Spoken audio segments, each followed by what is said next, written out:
Nice to meet you.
All right, good afternoon, everyone, and welcome to the seminar room here at Hudson Institute in our brand new space. In fact, this is the first public event that I'm at least having the privilege of moderate in our new, I guess what we affectionately call the West Wing here, since it's the west side of the Hudson Institute offices. And I'm honored to have Dr. Azeem Ibrahim here, who is a research professor at the Strategic Studies Institute of the U.S. Army War College and member of the board of directors at the International Center for the Study of Radicalization and Political Violence in the Department of War Studies at King's College, London, in Great Britain. I want to congratulate you on what is a fantastic report. You have it on the screen behind us. There are copies at the entrance. If you didn't get one on the way in, please grab one on the way out. The study published by Hudson Institute is called The Prospective Foreign Policy of a Corbyn Government and its U.S. National Security Implications. For those of you watching this on our stream online, you can find this on the Hudson Institute website and read it carefully there. So I thought we would begin with just a few minutes for you to outline the report. What caused you to respond to this idea of writing this? You mentioned briefly in the introduction that there is a possibility of a Corbyn government, which is obviously one reason to write it. But how did you get interested in this? What are your findings, and what do you seek to accomplish with it? Superb. Thanks so much. Thanks so much for that kind introduction, and thank you so much to the Hudson Institute for hosting this event today. It's a great honor for me to be here in such a prestigious institution. Ladies and gentlemen, over the last few months, a tornado has swept through British politics.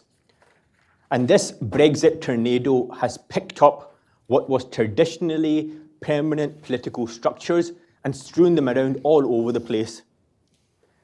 Permanent structures like constitutional norms, the three-party systems, party loyalty are now just all over the place and almost unrecognizable. And with a general election just on the horizon, we would at this stage be scrutinizing with clinical detail the views, beliefs, and agenda of the individual that's aspiring to lead the country, that wants to be the next Prime Minister, the leader of the opposition, Jeremy Corbyn. But that has not happened, not only on his domestic agenda, but certainly not on his foreign policy agenda. So today I want to redress that balance. I want to look at the beliefs of Jeremy Corbyn, where do they originate from, and what are the implications of those beliefs. I've been studying the genealogy of Jeremy Corbyn for many months, and I'm very proud to say today is a culmination of that research in this report. And let me start off by explaining to you the intellectual undercurrents that have shaped Jeremy Corbyn's worldview. Jeremy Corbyn's worldview is relatively quite simple. At the heart of his theory of international relations is anti-imperialism. That has shaped almost all his thinking. And that is based on three principal factors. First of all, it was based on the new left tradition of the Tribune group from a late Member of Parliament called Tony Benn. is also based on the legacy of the Communist Party of Great Britain, and it's based on the Labour Party's evolution in the 1970s by the Trotskyist elements. And this anti-imperialism that's shaping his worldview, it divides the world into two categories. They are, first of all, the imperialist states, the United States, the United Kingdom, even the European Union, and of course, Israel. And then there are the anti-imperialist states on the other side: Russia, Iran, Syria, Cuba, Venezuela. And this anti-imperialism, this imperialism is not only confined to states, it also encapsulates ideologies. So Zionism is an imperialist ideology, according to them. And this is why they have a blind spot towards anti-Semitism. And this tendency of splitting up the world, between imperialist and anti-imperialist states has its roots in the Communist Party of Great Britain, and many members of which are now part of Corbyn's inner circle. During the Cold War, the Communist Party of Great Britain traditionally saw the world as a clash between the United States, which was always the primary actor on the global stage. It was always the primary actor, the primary enabler, and it was always suspect in terms of its actions. And then you had the USSR, which was always reacting to US actions. So at the very best, even after the invasion of Afghanistan and other kind of activities that the USSR took, this was always explained as, look, this is just the USSR reacting because of US pressure. That's the very best. And at the very worst, but at the very best, there was a beacon of light of progressive values for the rest of the world. And this legacy from the Communist Party of Great Britain can be seen in Jeremy Corbyn's historical opposition to multilateral institutions like NATO and like the European Economic Community, which was the precursor to the European Union. And many fellow travelers of this organization from the Communist Party now see the Putin government as the acceptable successor to the Soviet Union. So not necessarily the ideal successor, but the acceptable successor to the Soviet Union, which they can now support. Corbyn was also heavily influenced by an organization in the UK, which he led, called the Stop the War Coalition, which was formed after 9/11. This was principally made up of Communist Party members, former Communist Party members, and Trotskyist socialist workers.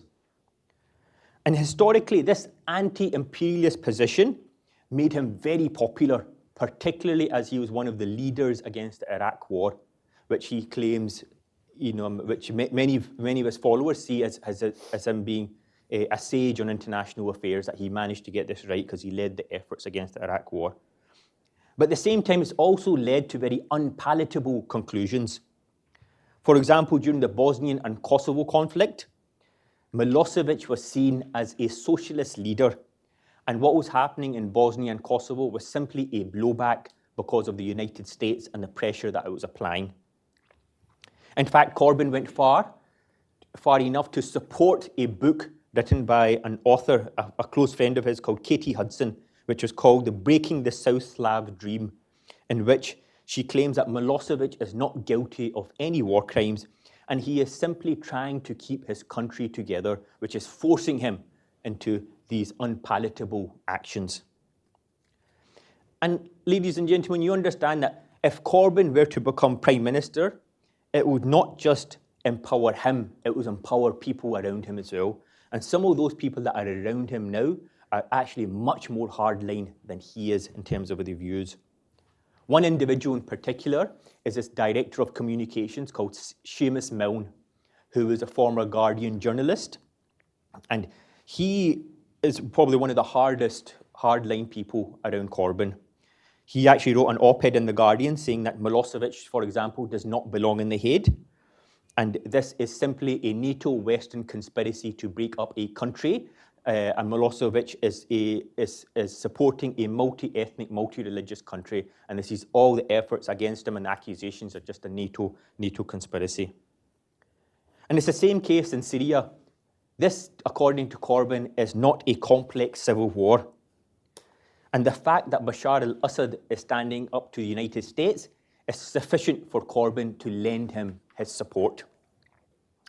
All opposition, according to Corbyn, against Bashar al-Assad are Salafist jihadists, and they are simply US stooges and stooges of Saudi Arabia. So he uses very strong Islamophobic tropes against entire populations, that these are all extremists, they are all jihadist. Even after 2013, the chemical weapons attack, when Obama refused to enact and enforce his own red line, Corbyn said that this chemical weapons attack could not have come from the regime. He said in Parliament that the opposition is probably responsible for this. And he warned in Parliament in the army, anybody supporting any entity against Bashar al-Assad is equivalent to the United States supporting the Afghan Mujahideen in 1979, which gave birth to the Taliban and Al-Qaeda. So essentially all the civilian population have extremist elements in them.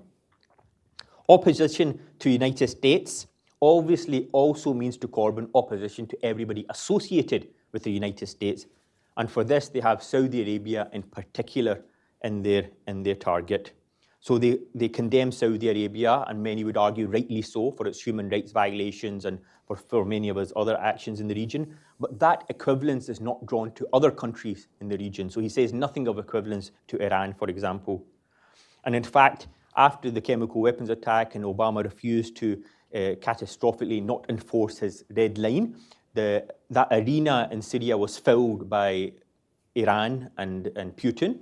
And Corbyn said that this is a most welcome development because Iran presumably is helping out as it felt under threat from the Syrian revolution due to the vast amounts of arms that are being supplied to the rebels. So the wording here is very important. Iran is helping Bashar al-Assad because they believe that they will be next. So their actions in intervening in the war is completely justifiable. So those people that claim that Corbyn is anti-war, that's simply not the case. It does not stand up to the evidence of what he actually says. And for Corbyn, Iran had joined a pool of countries which were anti-imperialist, and that was sufficient for Corbyn to give them the benefit of the doubt. But perhaps the strongest departure in British foreign policy will come in terms of Russia. He has always been very sceptical of NATO, which reflected the view of the Soviet Union during the Cold War.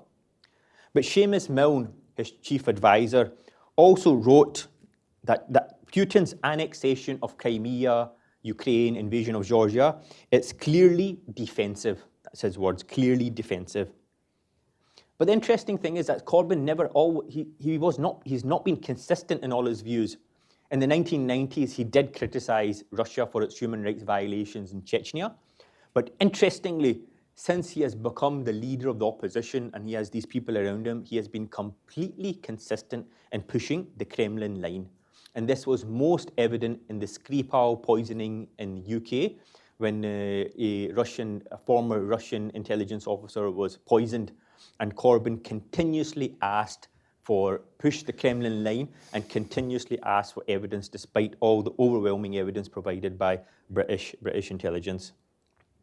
His view can be very clearly crystallized in his treatment of Israel.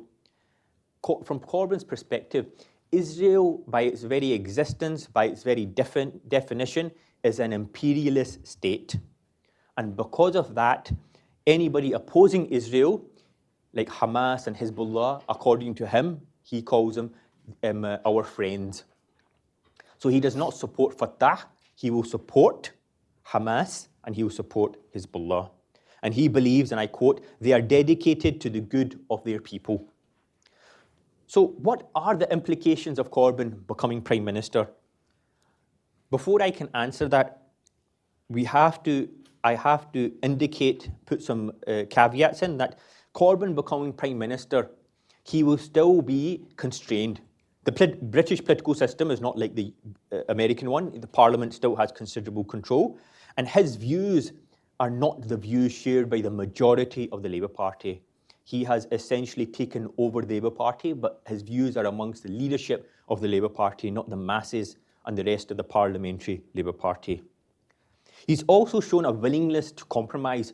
He has been anti-European Union his entire life, and he's given multiple speeches in which he's indicated that we must not only leave the European Union, but the European Union must be defeated. That's his words. But he's willing to compromise on that to try to win over the masses. So there is room for manoeuvre. And it will be ungenerous of me to sit here and ignore that the many of his supporters are simply not aware of the nuances of Jeremy Corbyn. He has been a very effective street protester most of his life. He has been a very poor politician. As a backbench MP, he's almost had no achievements at all. There is no Corbyn bill which he can refer to. He has been quite poor, isn't it? But he's been very effective as a campaigner and a protester. And all people know about him is the fact that he talks on human rights, he talks on climate change, he talks about international cooperation, he talks about refugees and rebalancing the international system, which are things that I think almost everybody could probably agree that we need more discussion on. But as Prime Minister, his views will carry a lot more weight in the international arena outside the UK. He is likely to give a moral free pass to governments and actions which he considers to be anti-imperialist. He will be willing to pass off massive injustices like the injustices of the Maduro regime and the Iran regime, etc. And he has a distaste for international bodies which will limit significantly the cooperation of the United Kingdom on the international stage. He has scepticism of NATO and the US and other bodies which will isolate the United Kingdom even further as it's going through this process of exiting the European Union. And he is likely to treat Russia and Iran and Venezuela as allies, and not stand up to any of their transgressions. I think we can all agree that the consequences of a Corbyn prime ministership or premiership is going to have significant ramifications, not just in the UK, but in the US and around the globe. And I do believe one of my motivations of doing this report is to raise the volume on these issues. Thanks so much. Great, thanks for that very thorough overview of your paper. Let me start maybe by asking about the limits of what, again, is a prospective government, the likelihood of seeing a really undiluted or constrained versus constrained Corbyn foreign policy. So I guess the first subset of that broader point, the first question would be, are there any predecessors in British history that you would say mirror what a Corbyn government might look like?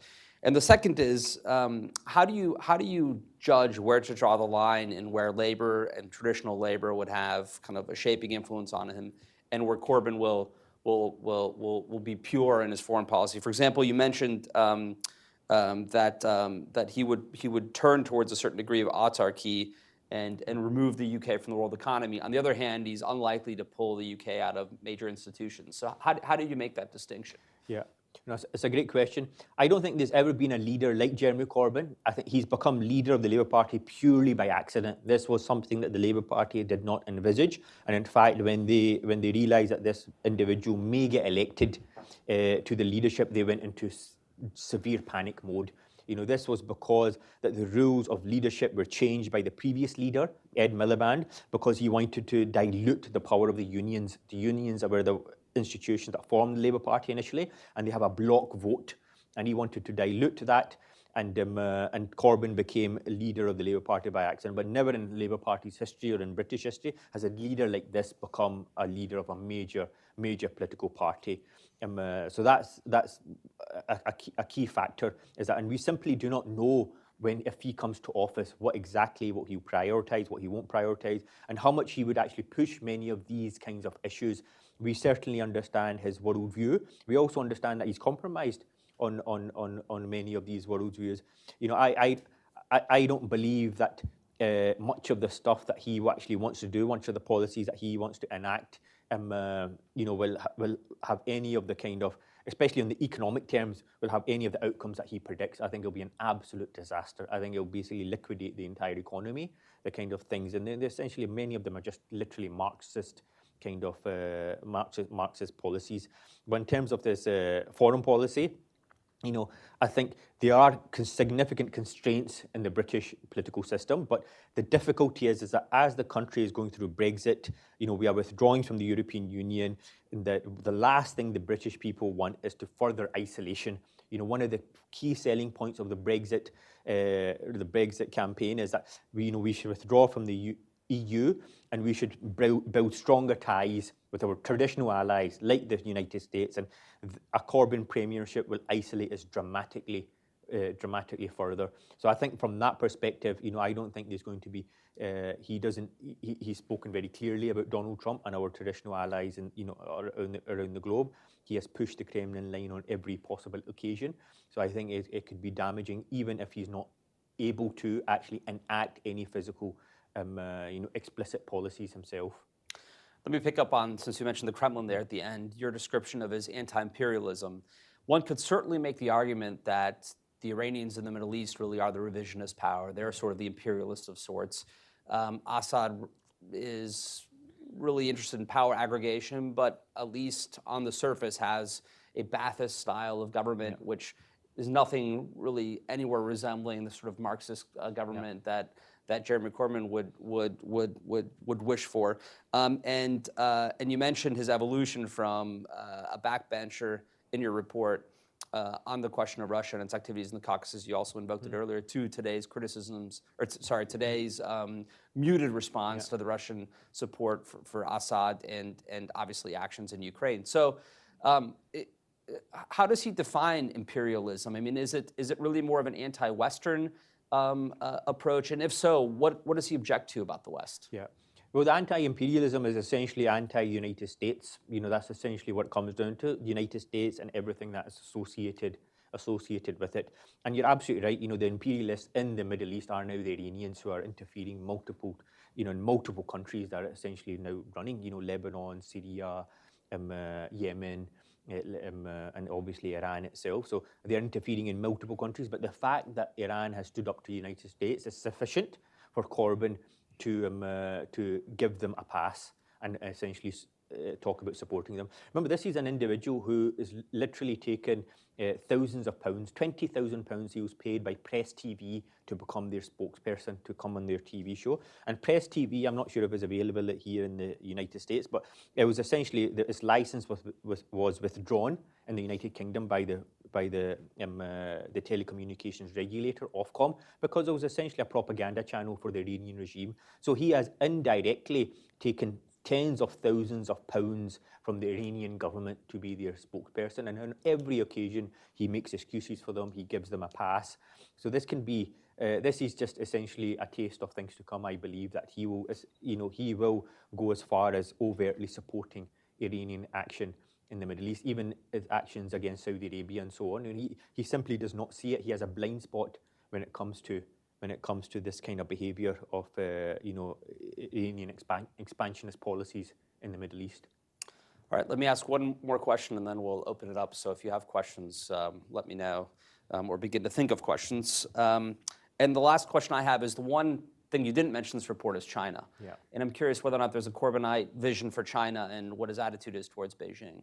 It's very interesting because China, he speaks quite favourably upon as well. When President Xi came to London, he was quite openly, willing to meet with him. He spent some time with him, and he spoke quite favourably about that. And on the other hand, when President Trump came, he claims that he refuses to meet with him.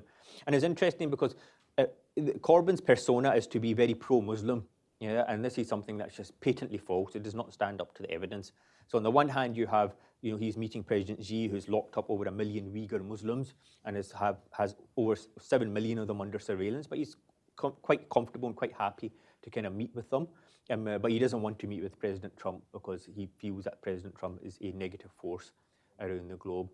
So he does put the Chinese under the camp of being the anti-imperialists simply because of their stance against the United States. All right, we'll go to the gentleman in the back, and if you could just wait on the microphone and identify yourself, please, before asking the question. Rex Hunt, the Northern Resource. I wanted to continue in the vein between us, hoping perhaps both of you could answer this. Would you be able to go more into depth on what a significant shift in UK foreign policy towards China under new Labour might mean, given the recent bid of Hong Kong Stock Exchange, London Stock Exchange, given the UK's recent agreement with the Chinese central bank to be able to issue RMB if they're the only country in the world to do so, and what this may mean for the global macro situation. Go ahead. Yeah. So the situation with the HSBC and the situation, and not just with that, but almost every other company in China, including the current Conservative government under the leadership of Prime Minister Theresa May, who accepted the Huawei telecommunications to be part of the UK kind of infrastructure. This is one of the difficulties we have with Brexit, is that as we're exiting the European Union, the UK government is very keen on making bilateral agreements with other countries around the globe on an individual basis, with the United States and with China and so on. And this has left us in a very precarious situation in terms that we simply cannot choose the kind of manner in which we want to actually negotiate those agreements, because we're on a much weaker side. We're a much weaker party in these discussions. So this is the unfortunate reality, is that China has, not overtly, but certainly covertly threatened that they will pull out considerable investment from the UK if the UK does not sign up to many of these kinds of deals. And we, going through Brexit at the moment, being the weaker party, have had to succumb to much of that pressure. And this is just the unfortunate reality of the way the Brexit negotiations have been handled from the outset. Yes, sir. Thank you. Steve Goodman. I recently spoke to a friend of mine in the UK, and he said something that was pretty interesting, which is he didn't particularly like what Jeremy Corbyn stands for, but he dislikes the current government even more. How would you address that? Yeah, no, that's very common. That's a very common position for people to have. They usually dislike the current government because they feel that they have become too right-wing in terms of its pursuing the no-deal Brexit.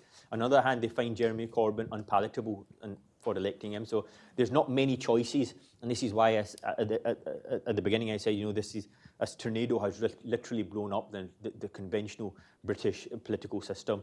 And this is the unfortunate reality, is that there's not a lot for people that were more of the centrist, from the centrist part of the political system, is that there's not much choice anymore.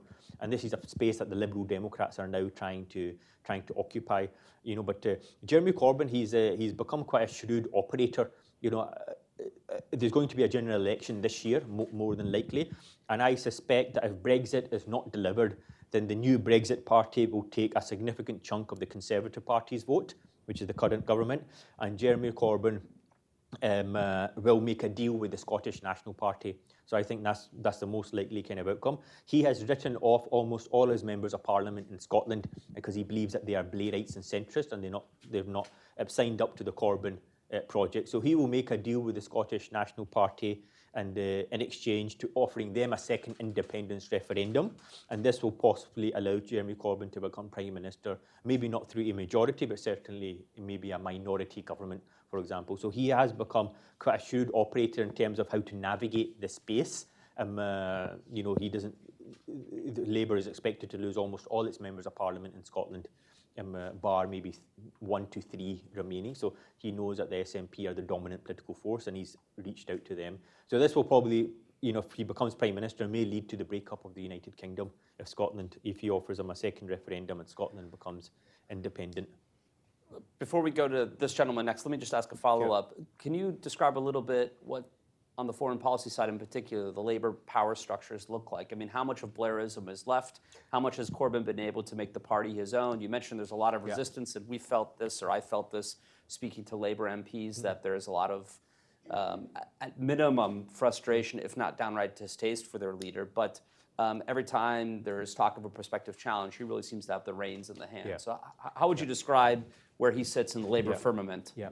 So, and who are his supporters? Yeah. So Jeremy Corbyn and the people around him, the Corbynistas, they essentially hate Tony Blair more than they hate anybody else. And this is actually quite indicative of what the hard left and the kind of the Marxist Stalinists kind of went through, is that they're always looking for internal enemies first. We must purge the internal kind of party structure first. And so Tony Blair is the number one target, and anybody associated with Tony Blair, they hate them with a visceral hatred, more so than they hate even the opposition.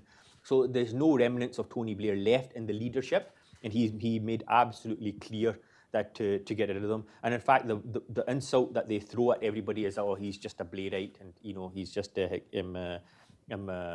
should just leave and join the Tories, and so on. So there's not much of the Blairism left in the Labour Party leadership. And in terms of his supporters, he does have a very core group of supporters, but many of the other Labour MPs are just giving, and I've spoken to many of them as well, many of them are just biding their time and hoping that he'll somehow, be ousted, or he'll lose the next election quite badly and he'll have to resign and step out. But they're not supportive, even amongst his shadow cabinet, they're not really supportive of his kind of ideological positions. Now, the difficulty is that he has full control of the party machinery now. And this is something that I think globally I looked at, the left have been very, very good at, is entryism, is to actually enter into an organisation, a political organisation, and just take over its control. They managed to very quickly get there, attend meetings and join up, getting their party members to join up and so on. So they have voting rights and taking over individual constituencies, taking over National Executive Council, taking over the kind of power of the conference and so on. So they managed to basically hijack the entire apparatus of the machinery. So they are in full control. So the challenge is that after Corbyn steps down, which he eventually will, he is in his 70s now, is that who will take over? Will it be somebody who's a pure Corbynista, or will it be somebody who's actually a little bit more practical and centrist in their views? So that's a challenge, and I think lots of Labour MPs are just waiting for that time to pass. And it's very interesting because in the last election campaign, I spoke to many members of Parliament, and Corbyn did a lot better than anybody anticipated. And some of the Labour members of Parliament I spoke to, they were literally going to the doorsteps of people and saying, look, we need to hold the Conservative Party to account, so you have to send me back as your Member of Parliament, and I will promise you I will never let Jeremy Corbyn become Prime Minister. So that was their selling point as even members of the Labour Party. And one of them actually put it on his leaflet that I will never allow Jeremy Corbyn to become Prime Minister. So this was the kind of position that they took. And I believe this is one of the reasons why Corbyn did so well, because he was just seen as an outsider, as a crank, who's got no chance of ever becoming Prime Minister. But people voted for the local Member of Parliament. And in the British political system, the members of Parliament decide their leader becomes the Prime Minister, and they did a lot better than anybody anticipated. We'll go to this gentleman. Thank you. David Benowitz. I was wondering, how would Johnson's foreign policy be different from Corbyn's? Yeah. Well, at the moment, there's no report on Johnson's foreign policy because he's in power, and you can actually see his foreign policy. There's no perspective. There's no prospective foreign policy. But the reality is British politics is just completely dominated by Brexit at the moment. There's absolutely nothing else going on at all. If Boris Johnson does not deliver Brexit, or even an inclination or a plan for Brexit, then he will be out of office very quickly, and that may mean the end of the Conservative Party. So he's basically focused almost completely and exclusively on Brexit. And he actually made this clear to his cabinet before he came to office that everybody has to sign on to the Brexit project if you want to be a member of this cabinet. So I think, and if Brexit does happen, I think that's going to dominate the political landscape for years to come. So I don't think it will go away. So it's difficult to say, which way it'll actually go. We'll go to Mike Watson next, and I'll ask an intervening question while the microphone comes up. And that is, you mentioned in your report a lot of institutions of which Corbyn is rather critical, NATO, even the United Nations, which somewhat surprised me, and I have to say was edifying reading in your report. I hadn't realized Corbyn's distrust, I would say, of the United Nations. But and you mentioned that he could stymie a lot of Western initiatives. So the report almost painted a picture of Corbyn as sand in the gearbox. Yeah. But what would Corbyn's kind of, in his view, almost positive, proactive vision be? Like, where would he try to go and launch proactive initiatives, and through which channels would he try to accomplish that? Yeah. Well, he's suspicious of all global institutions, NATO, the European Union, World Trade Organization, the UN. Almost all of them he's very suspicious of because he simply sees them as vehicles of the United States, the US dominating them and forcing its policies through those institutions. And it's very interesting because during the Skripal poisoning, for example, he refused to condemn Russia, even after British intelligence provided their full intelligence to say, well, look, it clearly points to Putin, and they named the 2 GRU agents that undertook the poisoning. He refused to push the line, and he kept pushing that, look, we need the evidence to come in, there has to be evidence, etc. He kept pushing essentially what the Kremlin line was. When the evidence was provided, the OPCW, the chemical watchdog from the UN, did provide the evidence, he's complete silent.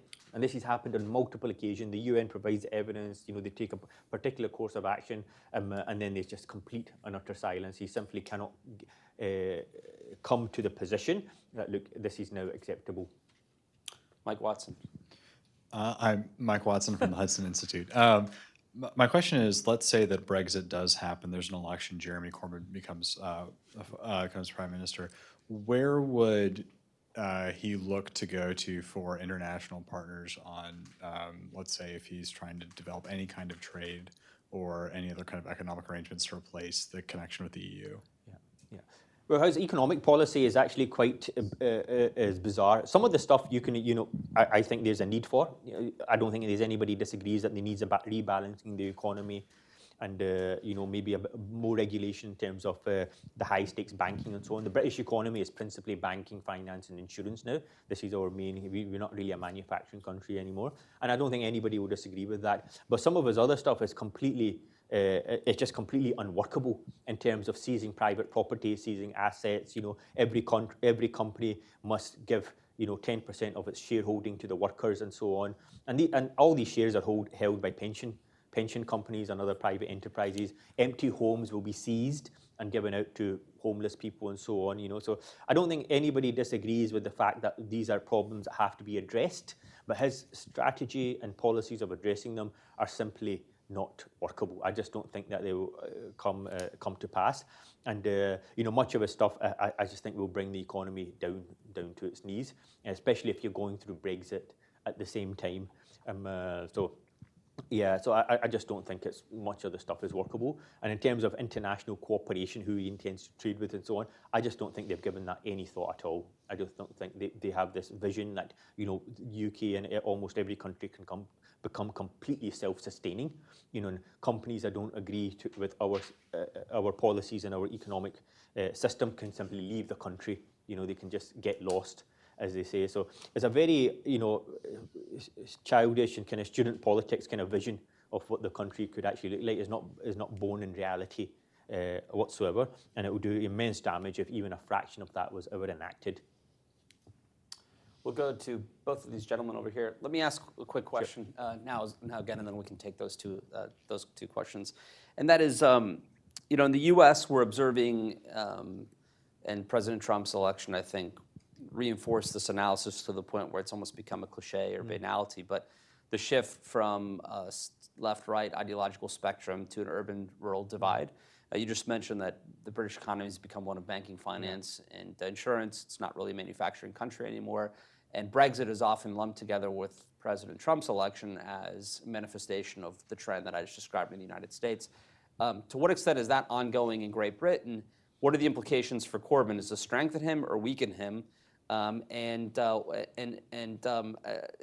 guess part of the reason I'm asking this is because I can't imagine, given what you're describing, which you're outright saying is a juvenile economic policy agenda, that some of the urbane cosmopolitans in the city who are running finance are thrilled at the prospect of this.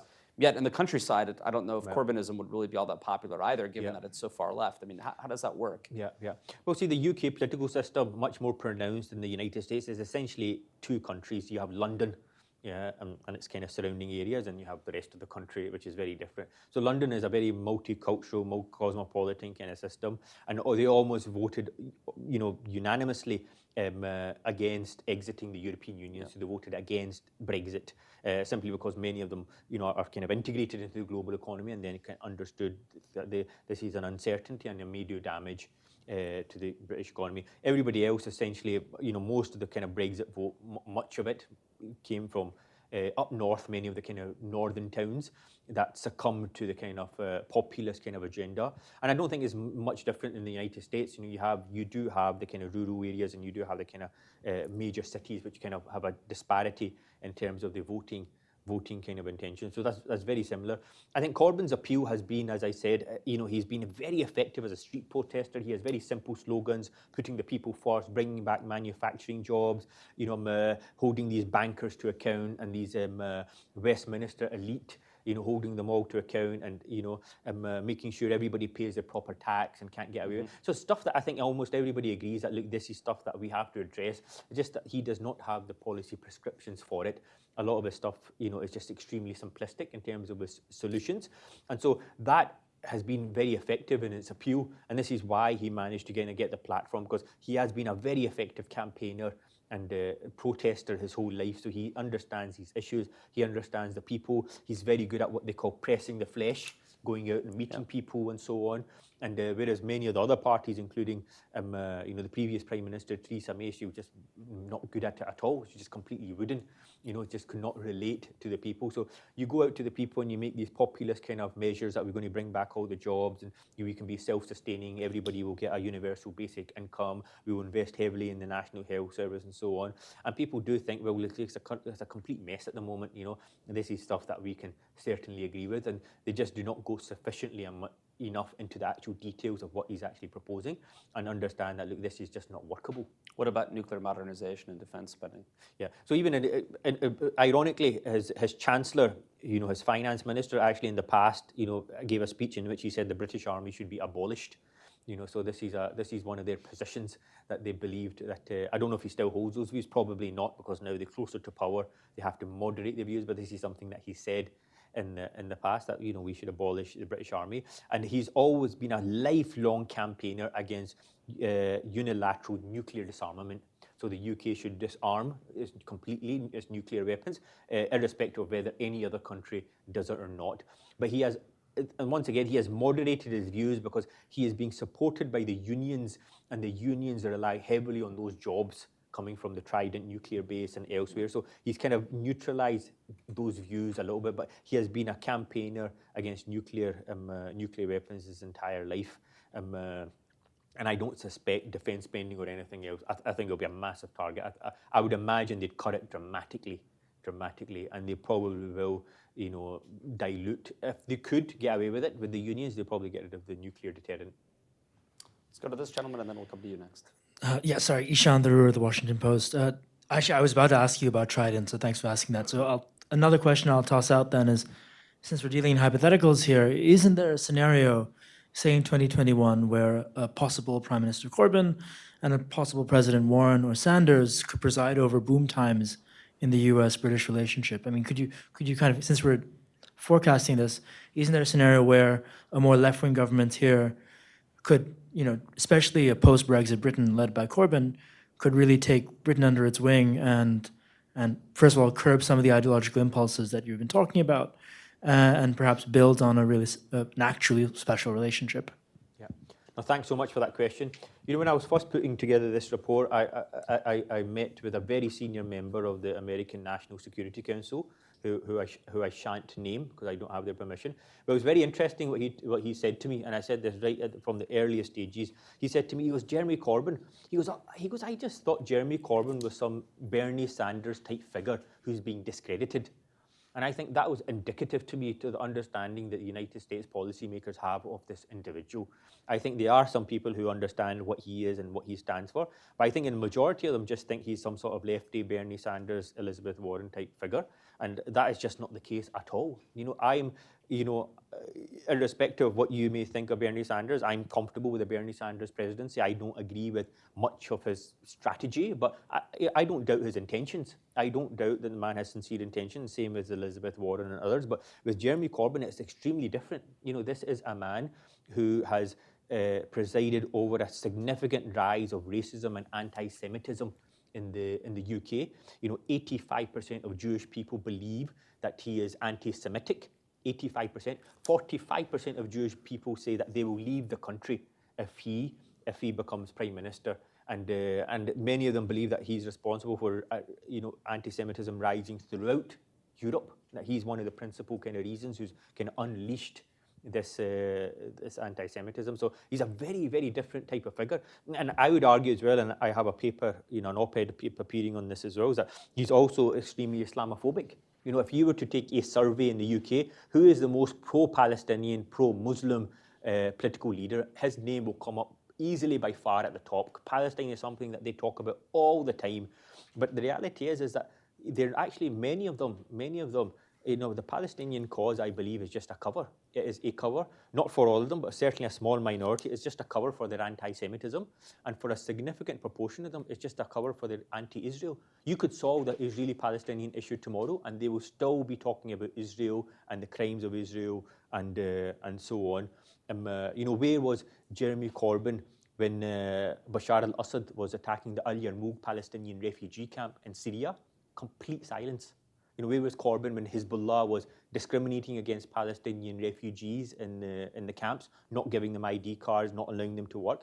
Complete and utter silence.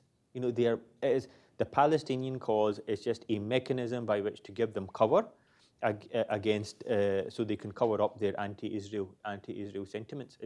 I believe it's really that simple. The fact that he's pro-Palestinian does not stand up to the evidence. And even Islamophobic, I believe this man is Islamophobic in chief. He is using tropes against entire populations, calling them Al-Qaeda and extremists and Salafi jihadists.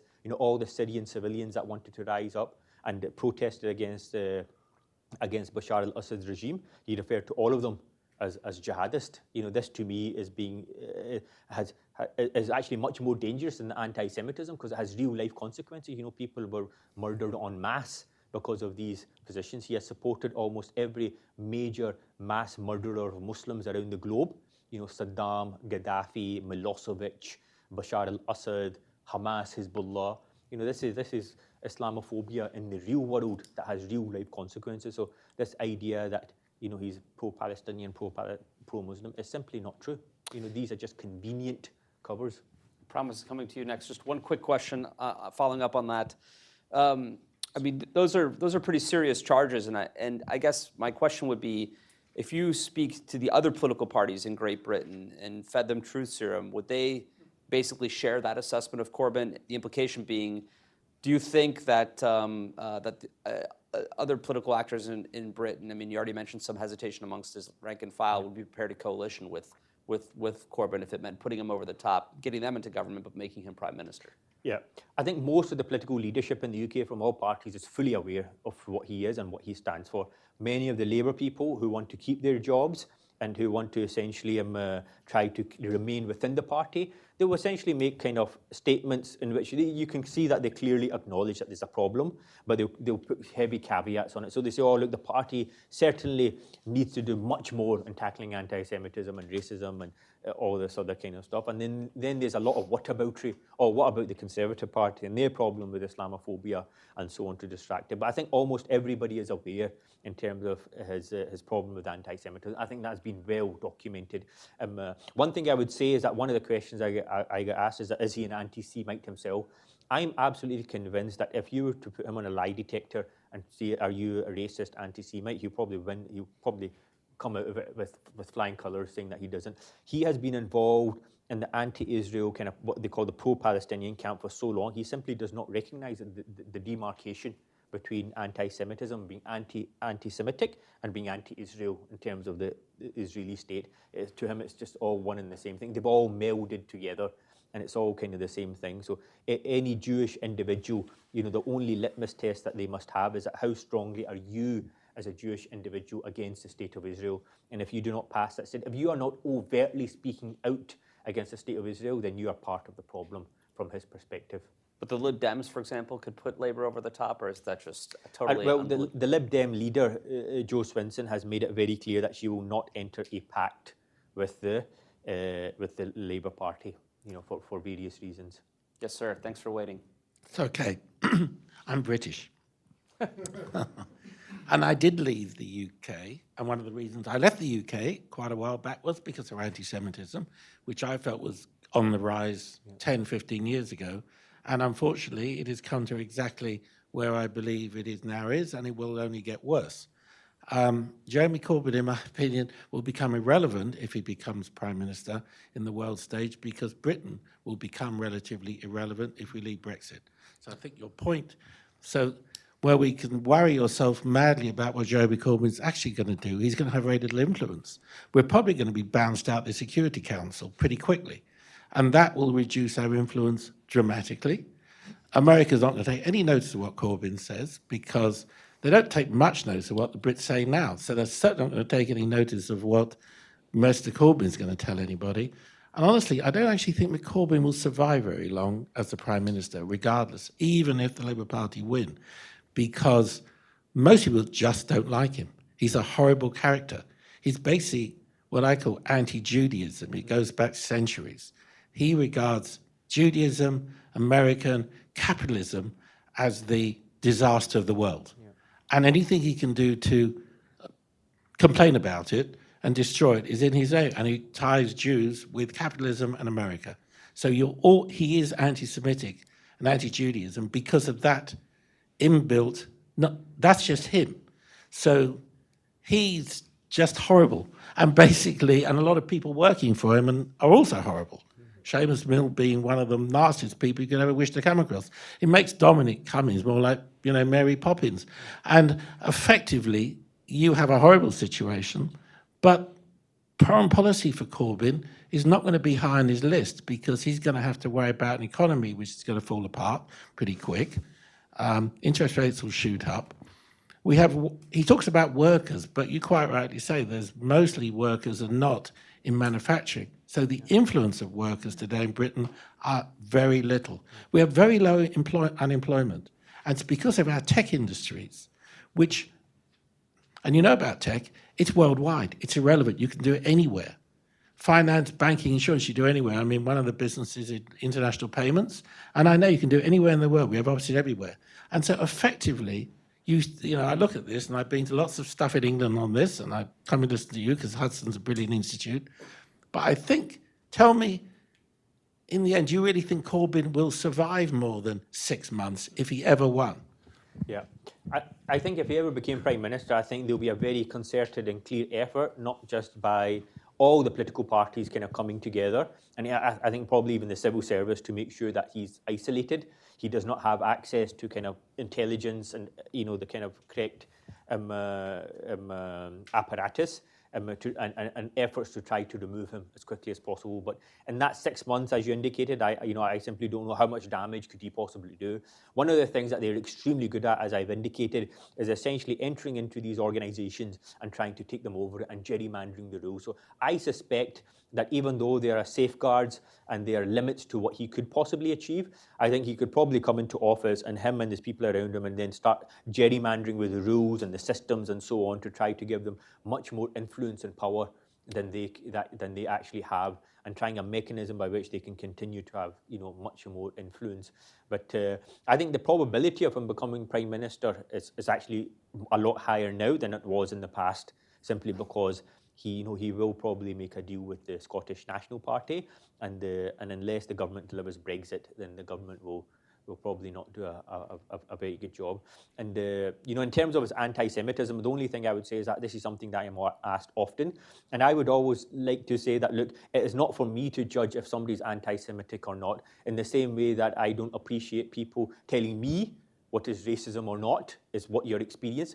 85% of Jewish people believe that he is anti-Semitic, and that for me is sufficient to say that he is anti-Semitic himself, irrespective of my own observations.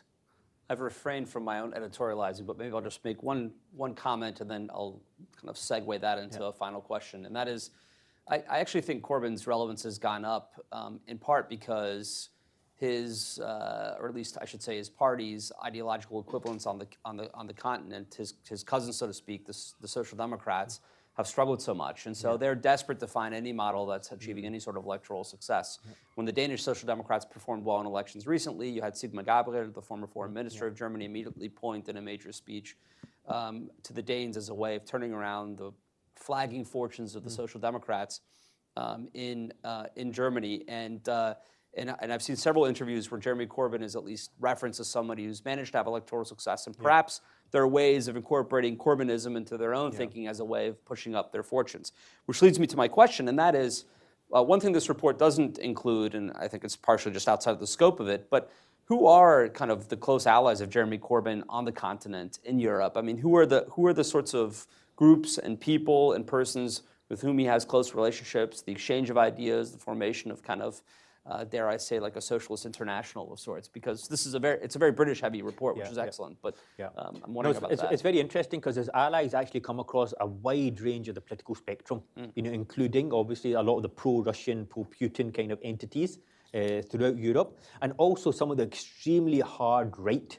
You have individuals equivalent of like the KKK coming out and supporting. We have a party in the UK which is essentially the equivalent. It's called the British National Party, and they believe that the UK is only a country for white people. They've come out in support of Corbyn, and because of his positions on anti-Semitism, and positions of being anti-Jewish and anti-Israel, and this is felt throughout the continent. So you have a wide spectrum, very hard left, at the same time very hard right political parties and individuals that are coming out and seeing him as an ally, and essentially making public statements in terms of supporting many of the positions that he takes, supporting Putin,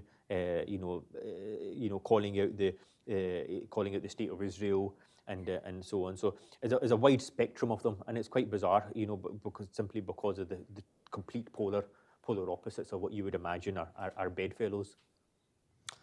All right. Well. Please join me in thanking our speaker. If you have any other questions, maybe you can ask them in the afternoon. Thanks very much. Appreciate it. Thanks very much. Thanks so much. Yeah, great to have you here.